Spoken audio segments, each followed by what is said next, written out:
Salam bahagia, selamat datang ke Dongga Arena. Ketua Jurulatih Pasukan Kebangsaan Kim Pan-gun mengakui corak permainan pemainnya dalam perlawanan malam tadi menentang Myanmar kurang memuaskan, tetapi lega apabila pasukan negara berjaya mengutip 3 mata penuh.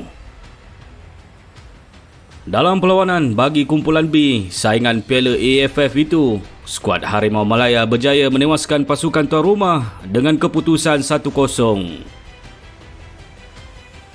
Pan-gun pada masa sama juga berkata sasaran mereka untuk memperoleh kemenangan berjaya dicapai, tetapi enggan berasa selesa, sebaliknya akan terus fokus untuk membuat persiapan bagi perlawanan kedua menentang Laos Sabtu ini.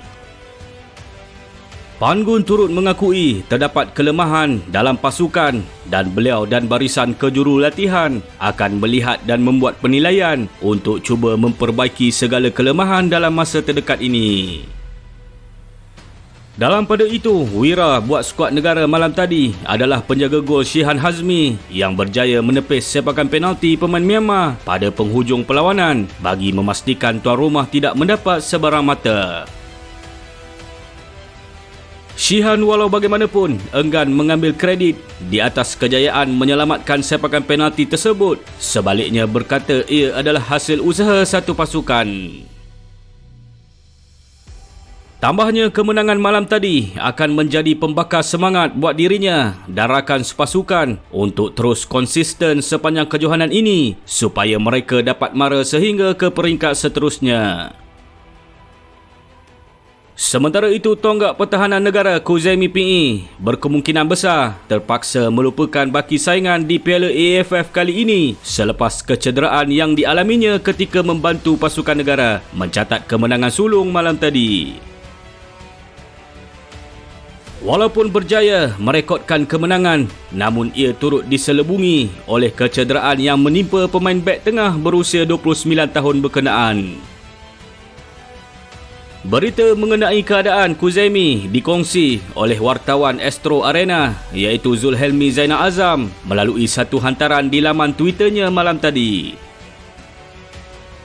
Penilaian tersebut berdasarkan kepada keadaan semasa pemain itu yang terpaksa menggunakan penongkat bahu selepas mengalami kecederaan pada lewat separuh masa pertama. Walau bagaimanapun, tahap kecederaan Kuzemi akan diteliti oleh pegawai perubatan terlebih dahulu sebelum sebarang keputusan mengenai pemain itu dilakukan. Dengan ketiadaan Kuzemi, pastinya akan meresahkan Kim Pan-gun kerana akan berhadapan dengan masalah kekurangan pemain di posisi berkenaan selepas penarikan diri di saat akhir Dion Kools bersama pasukan negara. Selain Kuzemi, skuad Harimau Malaya hanya memiliki Shahrul Nazim dan Dominic Tan yang bermain di posisi tersebut, dan dalam perlawanan malam tadi, ketiga-tiga pemain diturunkan dalam kesebelasan utama dengan menggunakan sistem bek bertiga dengan formasi 3-4-3. Dengan ketiadaan Kuzemi, Kim Pan-gun sudah pastinya terpaksa melakukan rombakan dalam perlawanan seterusnya menentang Laos di Bukit Jalil pada Sabtu ini. Malaysia wajib menewaskan Laos untuk mencerahkan laluan ke separuh akhir sebelum berhadapan lawan yang lebih sukar selepas ini. Setelah berhadapan Laos, pasukan negara akan terbang ke Hanoi bagi perlawanan menentang Vietnam pada 27 Disember ini dan akan menanti kunjungan Singapura pada 3 Januari. Sehingga berjumpa lagi. Assalamualaikum dan bye-bye.